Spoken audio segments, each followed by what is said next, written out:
તાપી જિલ્લામાં જિલ્લા પંચાયતની 26, તાલુકા પંચાયતની 134 અને વ્યારા નગરપાલિકાની 28 બેઠકો પર ચૂંટણી યોજાશે. કુલ 188 બેઠકોમાંથી 10 ઉમેદવારો બિનહરીફ જાહેર થયા છે. મતદાન માટે જિલ્લાભરમાં કુલ 755 મતદાન મથકો તૈયાર કરવામાં આવ્યા છે, જેમાંથી 40 મથકો સંવેદનશીલ અને 11 મથકો અતિસંવેદનશીલ તરીકે જાહેર કરાયા છે. નોંધનીય છે કે ચૂંટણી પ્રક્રિયામાં મતદાન મથકો ઉપર કુલ 4320 મતદાન સ્ટાફ તથા 1558 પોલીસ સ્ટાફ ફરજ બજાવશે. જિલ્લામાં ચૂંટણી પ્રક્રિયામાં 25 ચૂંટણી અધિકારીશ્રીઓ તથા 33 મદદનીશ ચૂંટણી અધિકારીશ્રીઓ ચૂંટણી પ્રક્રિયાનું સંચાલન કરી રહ્યા છે.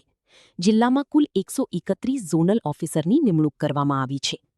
તાપી જિલ્લા પંચાયતની બેઠકો માટે 7 મતગણતરી કેન્દ્ર તથા તાલુકા પંચાયત અને નગરપાલિકા માટે 8 મતગણતરી કેન્દ્રો ખાતે તારીખ 28/4/2026ના રોજ સવારે 9 કલાકે મતગણતરી કરાશે. નોંધનીય છે કે તારીખ 26/4/2026ના રોજ સવારે 7થી સાંજે 6 વાગ્યા સુધી મતદાન યોજાશે અને તારીખ 28/4/2026ના રોજ મતગણતરી હાથ ધરવામાં આવશે.